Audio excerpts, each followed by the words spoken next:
But joining me now to talk about this issue and much more is Republican Congressman from California, Devin Nunes. He's live in Fresno, where the Fresno State Bulldogs are playing the Minnesota Golden Gophers. Congressman, thanks so much for joining me. And by the way, with that, you've got a microphone there. You're holding on to it yourself. You look like a football spokesperson. How is it out there? I feel like I'm reporting. I feel like I'm reporting live from a college football game, Judge. We could just start the game here, like a pregame show. Well, you know, we got our own game here. It's a political game that's going on in this country. And, you know, I just want to continue with the one thing, the spinning from that open that I intended to use last week. You know, Jim Comey has been able to avoid prosecution, even though it's clear that the Attorney General could have prosecuted him. Do you have hope that at some point going forward, and it's a very quick answer on this one, that he will face justice in the criminal justice system for the corruption that went on in the FBI under his tutelage? Well, Judge, I can tell from your opening that you're probably not a big fan of Mr. Comey. We're still paying for his sins. The intelligence community for decades will pay for his sins if people aren't held accountable. So I believe, you know, getting Comey on leaking or mishandling classified information, although important, is not as important as the overall larger conspiracy, how we got led down this whole idea of a Russia hoax, which we now know from the IG report he's definitely involved in. Well, you know, I just think that consequences are important, and I think that the American people are interested in consequences because, you know what, the justice shouldn't depend on what level you are in society, not to suggest that there are levels. Now, I want to move on from Jim Comey, and I want to talk about you in particular. You have made a decision to file a lawsuit based upon your treatment when you were the head of the House Intel Committee, and now, of course, you're the ranking member of the House Intel Committee. And it involves a fusion GPS-related company called the Campaign for Accounting, which you believe not only tried to harass and intimidate you, but your wife, who's a school teacher, doxing information, publishing her emails, and doing everything they could, the closer you got to information, to show the corruption at the Department of Justice and the FBI.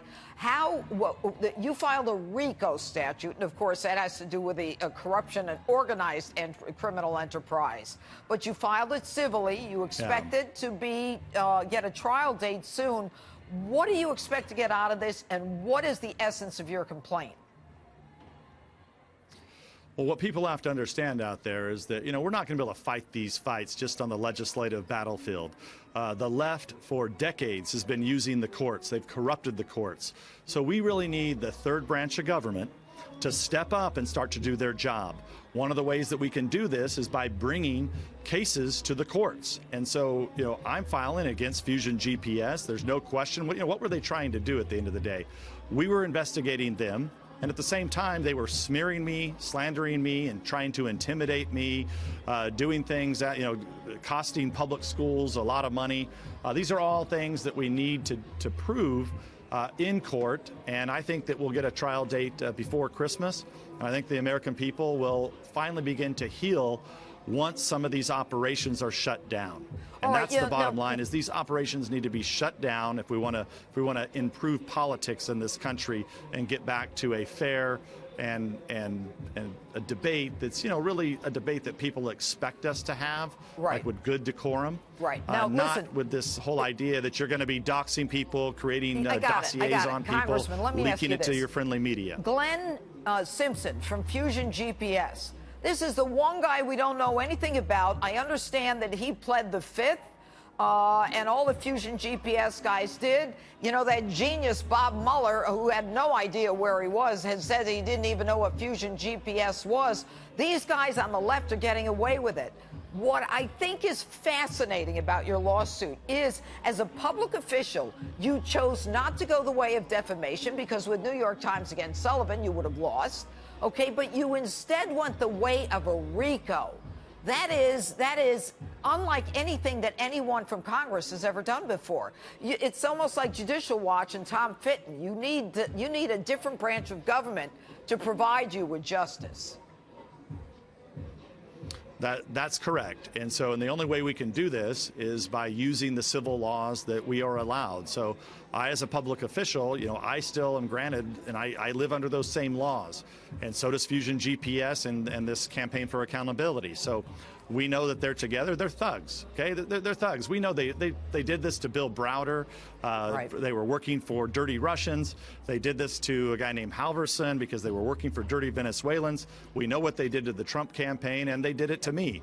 Right. So it's just that, I'm not going to take this. I'm going to use the laws that I am availed by the Constitution, and I'm taking them to court. And Good. Hopefully we will get a jury trial, and I think the jury will see fit that this is not okay. This is not okay in the public square. This activity needs to stop, and these people have to be held accountable. Well, good for you. Good for you.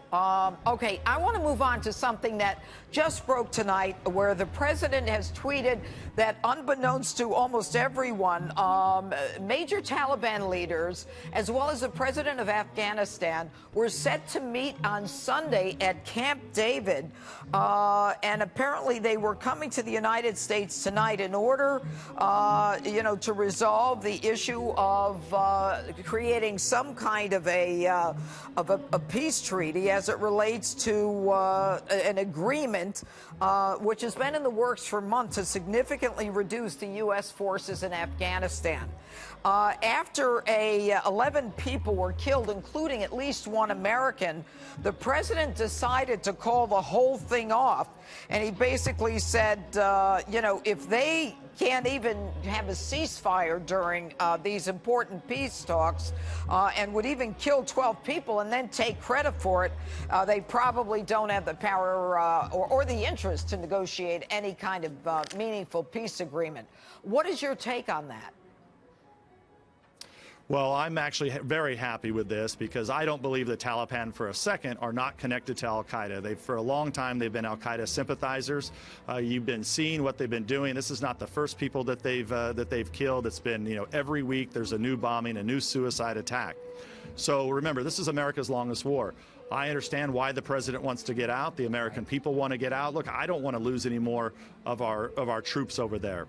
But the bottom line is then, if we want to leave, then just leave. We don't need to have a deal with the Taliban, right? So, we can, and just look, at the end of the day, if you harbor al-Qaeda again, we're going to be back there to kill you again.